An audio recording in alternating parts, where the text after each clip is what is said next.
अस्सलाम वालेकुम viewers, my name is Mian Fawad. My direct contact number 0302448901। Viewers, इस वक्त मैं आपके साथ मार्केट की करंट पोजीशन डिस्कस करने जा रहा हूँ, जिसके अंदर हम लोग DHA Lahore, DHA Multan, Gujranwala, Bahawalpur, specially DHA Quetta के अंदर जो इस वक्त मार्केट की फ्लक्चुएशन है उसको डिस्कस करेंगे। सबसे पहले व्यूअर्स मैं आपको बताता चलूँ कि इस वक्त जो करंट पोजीशन है मार्केट के अंदर, मार्केट स्टेबल है। कुछ सेक्टर्स के अंदर और कुछ एरियाज़ के अंदर इस वक्त मार्केट में थोड़ी सी डिप आ रही है due to demand and supply factor, और कुछ सेक्टर्स ऐसे हैं जिसके अंदर जो है वो मार्केट के अंदर बेहतरी के चांसेस हैं। आज हम लोग डिस्कस करेंगे। सबसे पहले हम लोग स्टार्ट कर लें डीएचए कोयटा के अंदर। तो डीएचए कोयटा के अंदर इस वक्त प्राइसेस के अंदर मार्केट के अंदर सप्लाई कम है और बाइंग जो है वो मार्केट में सख्त बेहतर हो रही है। चांसेस है कि रेट्स इसके मज़ीद बेहतरी की तरफ जा रहे हैं और जा सकते हैं, क्योंकि अगर आप देखें प्राइसेस की तो लास्ट वीक में जो मार्केट 39.5 पे क्लोज हुई थी वो इस वक्त जो है वो 41 लाख रुपए में दोबारा कम बैक की है। इस वक्त करंटली वन कनाल की जो सेकंड वैलेट फाइल है वो 41 प्लस माइनस पे अवेलेबल है। अगर हम लोग बात करें अनसक्सेसफुल की तो वो अराउंड कोई 40,50,000 प्लस माइनस पे मिल रहा है। ओपन एफिडेविट जो है वो 45 लाख प्लस माइनस पे उसकी अवेलेबिलिटी है। 5 मल्ला की फ़ाइल जो है वो 19 लाख रुपये प्लस माइनस पे अवेलेबल है। अगर हम लोग 10 मल्ला की बात करें तो वो 28 से 28.5 प्लस माइनस के ऊपर उसकी करंट अवेलेबिलिटी मार्केट में मौजूद है। व्यूअर्स, अगर हम लोग बात करें फेज़ 10 की, तो फेज़ 10 की जो 5 मल्ला की फ़ाइल है वो इस वक्त 33.25 लाख रुपये में मार्केट के अंदर अवेलेबल है, जबकि जो 10 मल्ला की फ़ाइल है वो 58 लाख रुपये में, एक कनाल की फ़ाइल 88 लाख रुपए में, जबकि जो 4 मल्ला कमर्शल है उसकी एलोकेशन फ़ाइल इस 163 लाख रुपीज़ में उसकी अवेलेबिलिटी आ रही है। प्राइसेस बहुत ज़्यादा अट्रैक्टिव है 4 मल्ला कमर्शल, स्पेशली लास्ट वीक की निस्बत अराउंड के 4 to 5 लाख रुपीज़ इसमें डिप आई है, प्राइसेस ड्रॉप हुई है। इस वक्त करंटली 10 मल्ला की अपडेट्स मैं आपके साथ शेयर कर रहा हूँ। नेक्स्ट अगर हम लोग बात करें व्यूअर्स डीएचए फेज़ 13 की, तो 5 मल्ला की फ़ाइल इस वक्त जो है वो 25.5 लाख से 26 लाख रुपये के दरमियान, 10 मल्ला की फ़ाइल जो है वो 42 लाख रुपये में, जबकि एक कनाल की फ़ाइल जो है वो 72 लाख रुपये में मार्केट में इसका करंटली सेलर जो है वो मौजूद है। व्यूअर्स, अगर हम लोग बात करते चलें डीएचए गुजरांवाला की, तो डीएचए गुजरांवाला की प्राइसेस ऑलमोस्ट स्टेबल है, जिसमें 5 मल्ला की फ़ाइल 21.5 लाख रुपये में, 10 मल्ला की फ़ाइल 35.5 लाख रुपये में, जबकि एक कनाल की फ़ाइल जो है वो 60 लाख रुपये में मार्केट में इसका करंटली सेलर मौजूद है। अगर हम लोग बात करें डीएचए भावलपुर की, तो डीएचए भावलपुर की जो प्राइसेस हैं वो ऑलमोस्ट स्टेबल है। क्यों स्टेबल है? मार्केट के अंदर वहाँ पर ज़रा buying selling as compare to other sectors, other DHS थोड़ी कम है, तो उसकी मार्केट जो है वो ऑलमोस्ट स्टेबल है। 4 मल्ला की फ़ाइल 68 लाख पे स्टेबल है।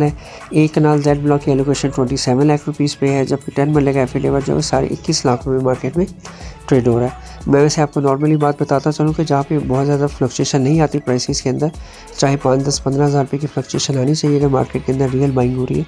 अगर मार्केट के अंदर रियल बाइंग नहीं हो रही, एक विंडो ड्रेसिंग के थ्रू प्राइसेस को कंट्रोल किया जा रहा होता है, तो वहाँ पे प्राइसेस आपको या तो स्टेबलाइज मिलती हैं या फिर बहुत ज़्यादा प्राइसेस शॉर्ट चल जाती हैं, प्लस हो जाती हैं। तो इट मीन्स कि वो एक रियलिस्टिक प्राइस नहीं होती, वो एक आर्टिफिशियल शॉर्ट टर्म एक बबल क्रिएट करने की कोशिश की जा रही होती है। बट इस वक्त करंटली रियल एस्टेट मार्केट के अंदर जो है प्राइसेस बहुत ज़्यादा अट्रैक्टिव हैं, और इस वक्त करंटली आपको इसके अंदर बाइंग भी करनी चाहिए, क्योंकि इसमें ना तो इस वक्त मार्केट के अंदर कोई बबल क्रिएट हुआ हुआ है। से 2-3 मंथ पहले जो है वो जब एक कंस्ट्रक्शन पैकेज की आवाज़ थी मार्केट में, उसकी वजह से मार्केट के अंदर एक बबल क्रिएट हुआ था। आपने देखा डिफरेंट सेक्टर्स के अंदर, स्पेशली डीएचएस के अंदर प्राइसेस जो है वो 30, 40, 50% तक इंक्रीज़ कर गई, कुछ केसेस में तो 100% भी प्राइसेस इंक्रीज़ कर गई with in a month. But इस वक्त करंटली ये ऐसी पोजीशन नहीं है। अभी उस डिफरेंट मीडिया चैनल्स के थ्रू आपने भी न्यूज़ सुनी होगी, मैं आपको मज़ीद एक्सप्लेन करता चलूँ कि करंट जो अपकमिंग बजट है उसके अंदर जो है वो रियल एस्टेट सेक्टर को कंसीडर किया जा रहा है कि किस तरह उनको रिलीफ दिया जा सकता है। मैं कतई आपको ये नहीं कह रहा और ना ही आपको सबज वाक दिखाऊंगा कि जी रिलीफ दे रहे हैं, जब तक कोई ऑफिशियल स्टेटमेंट नहीं आती हम कुछ कह नहीं सकते। बट येस, रियल एस्टेट के अंदर कुछ ना कुछ बेहतरी की तरफ, इम्प्रूवमेंट की तरफ जाने के लिए उम्मीद है और मैक्सिमम उम्मीद है, क्योंकि लास्ट जो जितनी भी तजावीज़ दी गई थी प्राइम मिनिस्टर को और आईएमएफ, उनसे बहुत ज़्यादा चीज़ों से एग्री नहीं था। कुछ चीज़ों से वो एग्री हुआ था, जिसमें हम लोग का 7E की जो स्लॉट है जो 2.5 करोड़ पे किया उसको एक्सटेंड करके माइट भी 5 करोड़ पे ले जाया जाए। इसके अलावा जो एफईडी है वो फर्स्ट टाइम अगर आप ट्रेड करते हैं तो फेडरल एक्साइज ड्यूटी जो है वो एग्जेम्प्ट होगी। इसके अलावा अगर आप लाइफ में फ़र्स्ट टाइम कोई प्रॉपर्टी परचेज़ कर रहे हैं फॉर कंस्ट्रक्शन पर्पस और फॉर इन्वेस्टमेंट पर्पस, उसमें फ़र्स्ट टाइम अगर आपके पास आपके नाम पे पहले से कोई प्रॉपर्टी मौजूद ना हो, देन आपको कोई टैक्स रिलीफ मिल सकता है। बट आई थिंक सो कि जो विद होल्डिंग टैक्स है जिसको हम लोग 236C 236K कंसिडर करते हैं, शायद मे बी उसमें कमी ज़्यादा वाक़या ना हो, वो 3% है और लास्ट काफ़ी ईयर से उसकी जो रेशो है वो 2-3% पे ही स्टैंड हुई हुई है। तो मार्केट कंटिन्यू चल रही है। तो ये पॉजिटिव कुछ चीज़ें हैं रियल एस्टेट को लेके।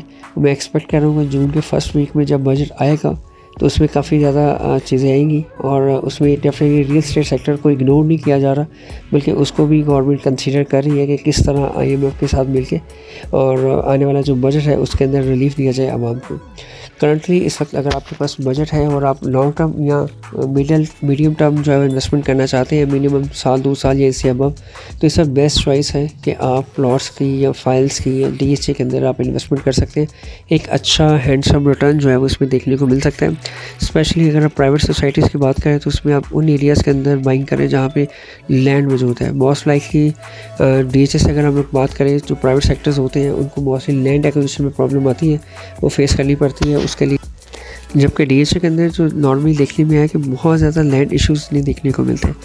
DHA जो है वो लेटर ऑन या इनिशियल स्टेज के ऊपर लैंड काफ़ी ज़्यादा एक्वायर कर जाता है।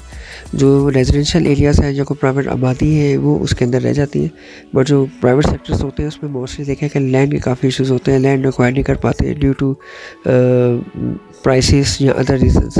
तो अगर आप किसी भी प्राइवेट सोसाइटी के अंदर इन्वेस्ट कर रहे हैं तो सबसे पहले आपको ये देखना ज़रूरी है कि लैंड उनके पास मौजूद है और डेवलपमेंट का क्या स्टेटस है। तो इस वक्त करंटली हम आपको स्ट्रॉन्गली रिकमेंड करेंगे कि क्योंकि DHA की प्राइसेस बहुत ज़्यादा अट्रैक्टिव है, तो आप DHA के अंदर इन्वेस्टमेंट्स कर सकते हैं, चाहे वो लाहौर हो, मुल्तान, गुजरांवाला, भावलपुर या कोयटा। और इसके अलावा अगर आप प्राइवेट सेक्टर्स में जाना चाहते हो, आपका बजट लो है, आप DHA के अंदर इन्वेस्टमेंट नहीं कर सकते और आप देखते हैं कि आपको ऑन ग्राउंड प्लॉट मिल जाए, चाहे थोड़ा एक्सपेंसिव हो प्राइवेट सेक्टर्स में, तो फिर लाहौर स्मार्ट सिटी हम आपको स्ट्रॉन्गली रिकमेंड करते हैं। उसमें ओवरसीज़ वेस्ट के अंदर सेक्टर A और सेक्टर B के अंदर जो डेवलप सेक्टर्स हैं, इसी तरह जो ओवरसीज़ प्राइम के सेक्टर A और B जो डेवलप सेक्टर्स हैं, ये वो अदर तमाम सेक्टर्स लाहौर स्मार्ट सिटी के अंदर जो कि ऑन ग्राउंड डेवलप हो चुके हैं या जहाँ पे डेवलपमेंट हो रही है, जहाँ पे लैंड एक्विजिशन हो चुकी है, वहाँ पे आपको स्ट्रॉन्गली रिकमेंड करेंगे कि आप अभी इन्वेस्टमेंट पुट कर सकते हैं। सेफ़ है, बट मैं आपको फिर मेक श्योर करता चलूँ कि ये जो इन्वेस्टमेंट्स हैं ये लॉन्ग टर्म है, शॉर्ट टर्म्स नहीं है। वो पहले होता था कि आपने चीज़ खरीद ली और पता चला कि 2, 4, 5 महीने बाद प्राइस 5, 10, 20 लाख बढ़ गई है। उस तरह का जो बूम है उसके चांसेस जो है वो आफ्टर बजट है। डिपेंड करता है कि बजट के अंदर क्या पॉलिसीज़ या क्या रिलीफ दिया जाता है। फॉर मोर डिटेल इन्फो के लिए आप मुझे कॉल कर सकते हैं। मेरा डायरेक्ट कॉन्टैक्ट नंबर है 0302 4489 001। Thank you. अल्लाह हाफ़िज़।